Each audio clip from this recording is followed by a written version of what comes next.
Hola, ¿qué tal? Muy buenas noches para todos. Dios te bendiga. Qué bendición poder estar en esta noche compartir con usted en esto que hemos denominado el tiempo de aprendizaje, el tiempo de buscar más y más de el Señor. Gloria a Dios por este tiempo de la palabra, por este tiempo del Apocalipsis. Así que póngase cómodo. Le invito para que comparta este mensaje, le dé like y tome el lugar que mejor le parezca para que empecemos a disfrutar de este estudio del Apocalipsis para el día de hoy.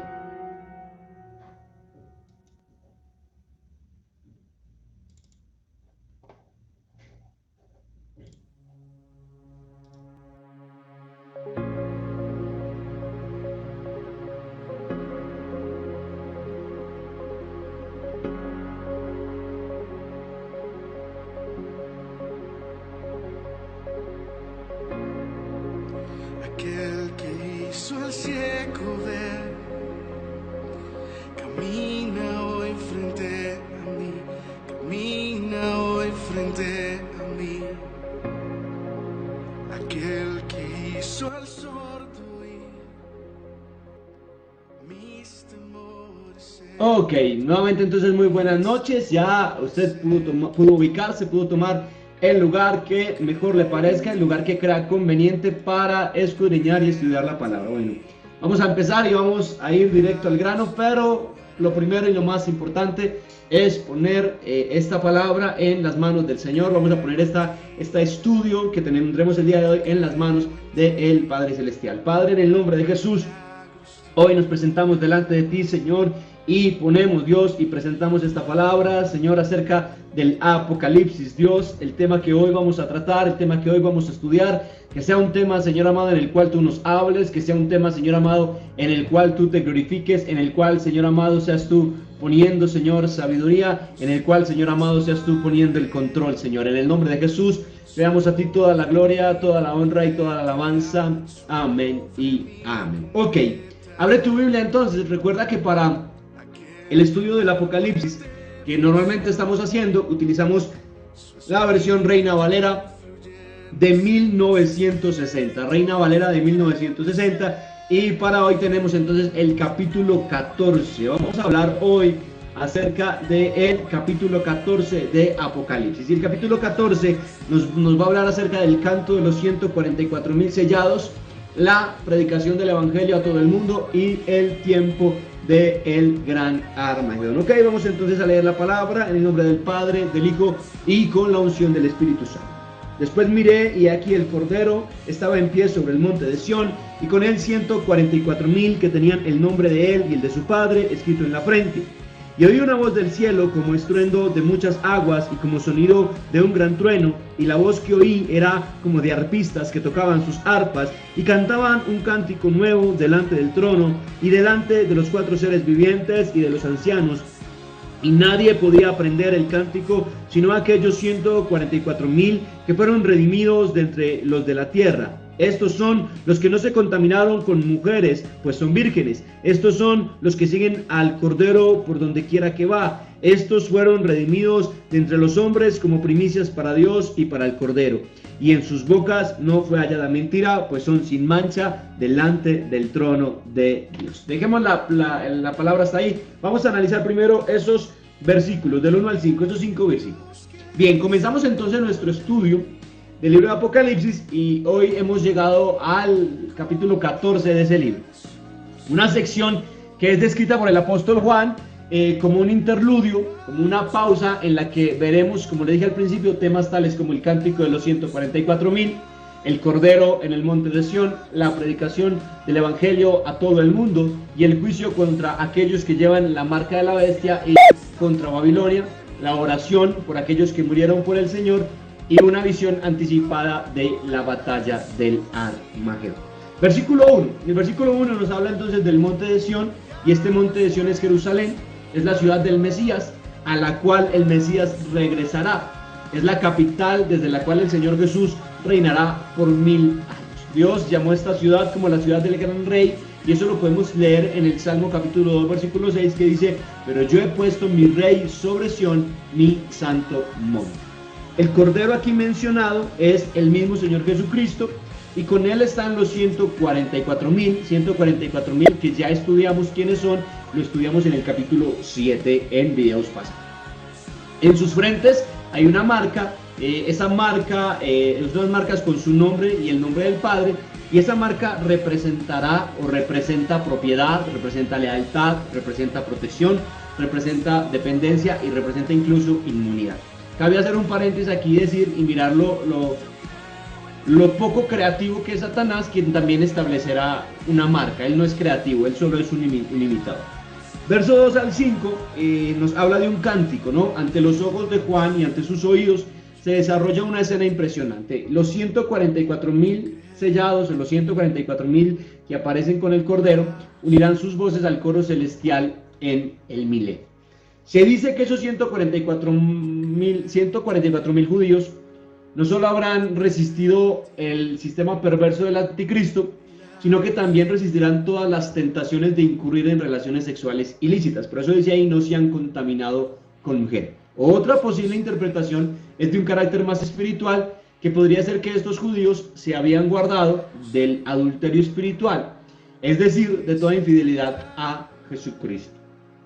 El apóstol Juan dice que estos 144.000 siguen al Cordero por donde quiera que va, y eso nos habla mucho de su fidelidad inquebrantable, nos indica que son personas incondicionales a Jesucristo, nos habla de su santidad, nos habla de su lealtad indoblegable, personas que siguen a Cristo cueste lo que cueste. En los versículos 6, vamos a estudiar el verso 6 al 13. Dice: vi volar por en medio del cielo otro ángel que tenía el evangelio eterno para predicarlo a los moradores de la tierra, a toda nación, tribu, lengua y pueblo, diciendo a gran voz: temed a Dios y dadle gloria, porque la hora de su juicio ha llegado, y adorad a aquel que hizo el cielo y la tierra, el mar y las fuentes de las aguas. Y otro ángel le siguió diciendo: ha caído Babilonia, la gran ciudad, porque ha hecho beber a todas las naciones del vino del furor de su fornicación.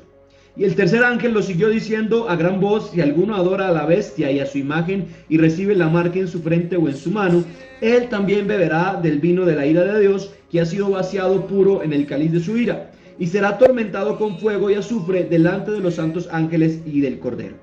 Y el humo de su tormento sube por los siglos de los siglos, y no tienen reposo de día ni de noche los que adoran a la bestia y a su imagen, ni nadie que reciba la marca de su nombre. Aquí está la paciencia de los santos, los que guardan los mandamientos de Dios y la fe de Jesús. Oí una voz que desde el cielo me decía: escribe, bienaventurados de aquí en adelante los muertos que mueren en el Señor, sí, dice el Espíritu, descansarán de sus trabajos, porque sus obras con ellos siguen. Ok, del verso 6 al 13 nos vamos a encontrar entonces con el mensaje de los tres ángeles. Estos versículos encontramos tres ángeles. El primero va a predicar el evangelio eterno de Dios, el segundo pronunciará juicio y el tercero prometerá una condenación. En el primer mensaje parece manifestarse el progreso de la reforma protestante que inició hace más de 500 años con Martín Lutero, hablando de las cuatro proclamas que son evidentes en su significado. Que aquello que todos los cristianos debemos saber, que somos exhortados a ser fieles al Señor en el tiempo de la prueba. El evangelio es ese gran medio por el cual son llevados los hombres a temer a Dios. Ahora, ¿cuáles son las cuatro proclamas de las cuales estoy hablando? Dice: temed a Dios, dadle gloria, dice, porque la hora de su juicio ha llegado, y adorad al que hizo los cielos y la tierra. Temed a Dios, dadle gloria, porque la hora de su juicio ha llegado, y adorad al que hizo los cielos y la tierra, el mar y las que en ellas están. Entonces, el evangelio, decíamos que es el gran medio por el cual los hombres son llevados a temer a Dios y a darle gloria. Esta predicación del evangelio eterno estremece los cimientos del anticristo en el mundo y apresura su caída. Si alguien persiste en someterse a la bestia y en fomentar su causa, deberá esperar entonces ese mismo castigo en su alma y en su cuerpo para siempre. En el segundo mensaje, o el segundo ángel, nos habla de la caída de Babilonia.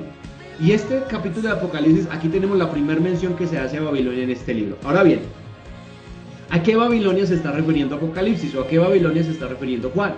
Las alusiones a las que normalmente o frecuentemente a lo largo de toda la escritura se hace a Babilonia, la primera es la ciudad de Babilonia, la cual fue fundada por Nimrod en Génesis capítulo 10, versículo 9 al 10. Allí se estableció un centro de idolatría desde el que se desafió la soberanía de Dios, Génesis 11, del 1 al 4. Y a través de toda la historia bíblica, esta ciudad y el reino que desde ella se gobernaba aparecen como un sistema mundial de corrupción e idolatría que se rebela contra Dios. En un sentido, podemos tomar Babilonia como ese símbolo del hombre orgulloso que busca su propia gloria a través de sus obras. Pero en otro sentido, Babilonia es también a través de todo el Antiguo Testamento el principal enemigo del pueblo de Dios. Por lo tanto, lo que tenemos aquí es que es una nueva Babilonia que se convertirá nuevamente en el centro de un imperio político, económico y religioso gobernado por el mismo anticristo, y desde el que se hace la guerra a Dios y se persigue a su pueblo. Entonces estamos hablando de esa Babilonia como el gobierno único mundial que estará regido por el anticristo, no una ciudad como tal, sino el gobierno único que se levantará a atacar al pueblo de Dios. El tercer ángel nos habla o aparece para anunciar una terrible condenación que van a sufrir los adoradores de la bestia. Se trata de un juicio de una severidad inigualable y de un tormento interminable. Nos habla de que beberán del vino de la ira de Dios, será una ira pura, será como aquel vino que no es mezclado sino puro. Esa ira será desatada sobre la bestia y sobre quienes le adoran.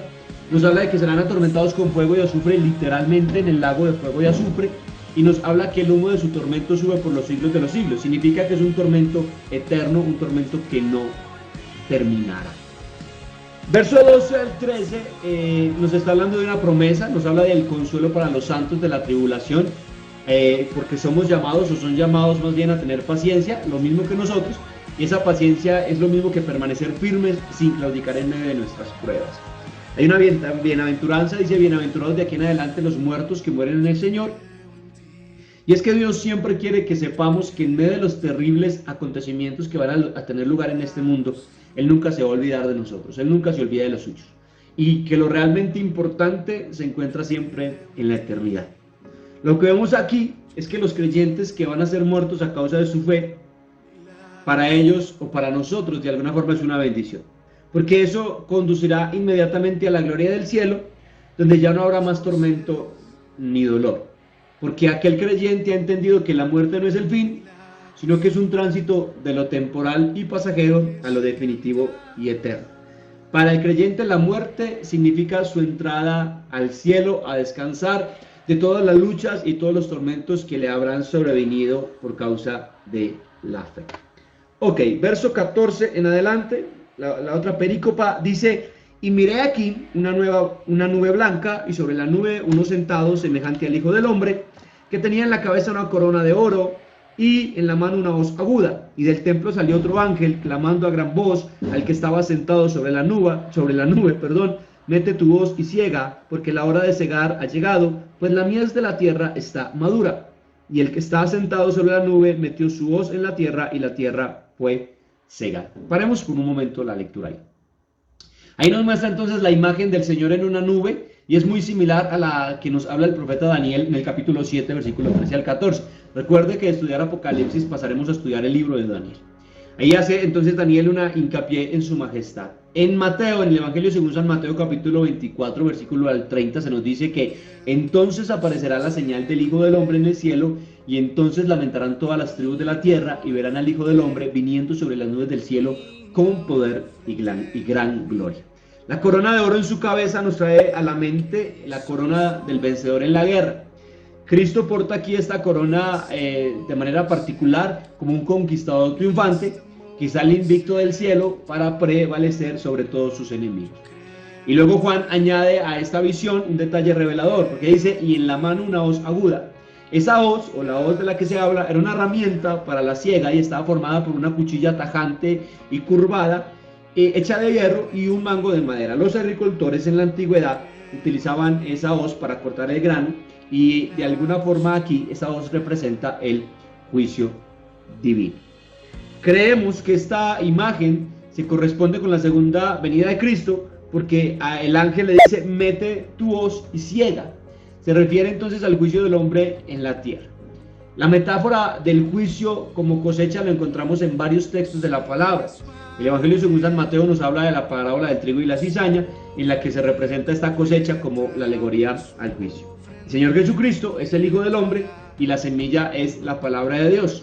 Y el campo es todo el ancho mundo y Él la está esparciendo por todo el mundo. Algún día entonces esa cosecha estará lista para ser recogida y esto será el final de los tiempos. Versos 17 al 18 dice la palabra: salió otro ángel del templo que está en el cielo, teniendo también una voz aguda, y salió del altar otro ángel que tenía poder sobre el fuego, y llamó a gran voz al que tenía la voz aguda, diciendo: mete tu voz aguda y vendimia los racimos de la tierra, porque sus uvas están maduras. Y el ángel arrojó su voz en la tierra, y vendimió la viña de la tierra, y echó las uvas en el gran lagar de la ira de Dios. Se fue pisado el lagar fuera de la ciudad, y del lagar salió sangre hasta los frenos de los caballos por 1600. Es bendito Dios. El templo se refiere a la morada celestial de Dios y no al templo en Jerusalén durante la tribulación. La voz aguda implica entonces el juicio, y las uvas están maduras implica una metáfora para la guerra de Armagedón, y de alguna forma eso nos los habla también el profeta Isaías. Isaías 63, vamos a leerlo un momento. Isaías 63, versículo del 1 al 6. Dice: ¿quién es este que viene de Edom, de Bosra, con vestidos rojos, este hermoso en su vestido, que marcha en la grandeza de su poder? Yo, el que hablo en justicia, grande para salvar. Porque es rojo tu vestido y tus ropas como del que ha pisado el lagar. He pisado yo solo el lagar, y de los pueblos nadie había conmigo. Los pisé con mi ira y los hollé con mi furor, y su sangre salpicó mis vestidos y manché todas mis ropas. Porque el día de la venganza está en mi corazón, y el año de mis redimidos ha llegado. Miré y no había quien ayudara, y me maravillé que no hubiera quien sustentase. Y me salvó mi brazo, y me sostuvo mi ira. Y con mi ira hollé los pueblos, y los embriagué en mi furor, y derramé en tierra su sangre. Este pasaje no se refiere a la primera, sino a la segunda venida de Cristo. En el Antiguo Testamento se compara el juicio de Dios con la pisada de las uvas, y dice que Él ha pisado el lagar. El lagar era el lugar donde las uvas eran pisadas para extraer su precioso líquido, y es como si en lugar de zumo de uva, en este lagar hubiese sangre, la sangre de los impíos. Se dice que Él les reunirá en un lagar que en hebreo se llama Armagedón, donde se librará la mayor batalla, o quizás la mayor guerra de todas cuantas ha habido. Esa vívida imagen que nos describe ahí entonces el horror de la muerte o el derramamiento masivo de sangre. Y ahí se refiere a la muerte violenta de todos los enemigos de Dios que todavía estén vivos y ahora se enfrentan a la destrucción en el Armagedón. La batalla final de los enemigos de Dios en la planicie de Esdraelón. La imagen sangrienta deriva del jugo fresco que se produce al pisar y machacar las uvas a medida que pasan por diferentes niveles de trituración y quedan reducidas por completo.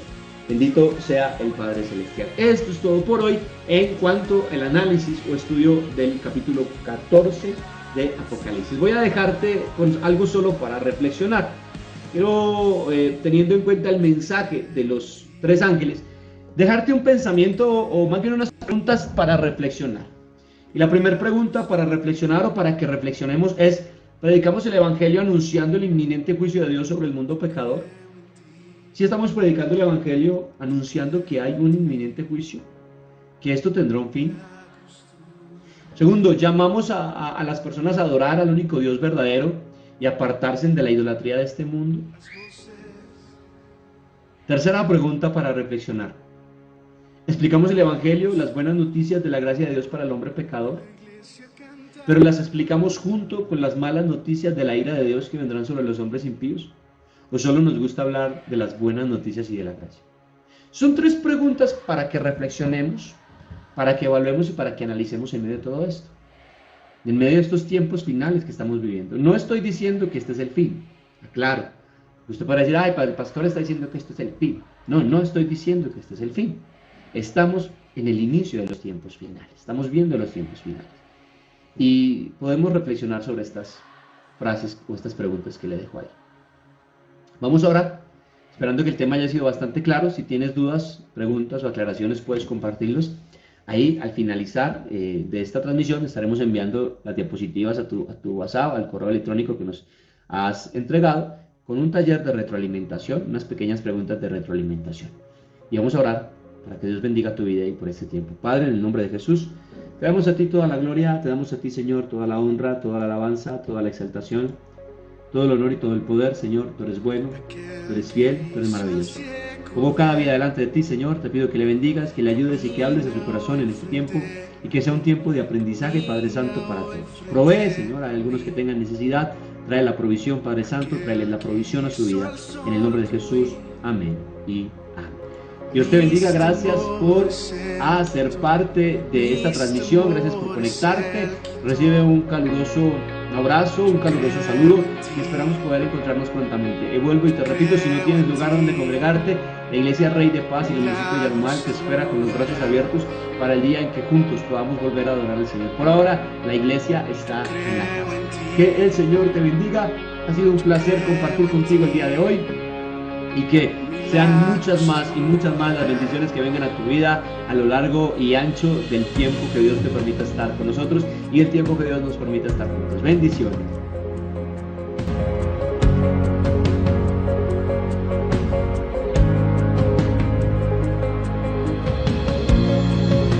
No hay imposibles para Él. Su obra en mí completará. Su obra en mí completará. Aquel que la muerte venció, su espíritu fluye en mi ser, su espíritu fluye en mi ser.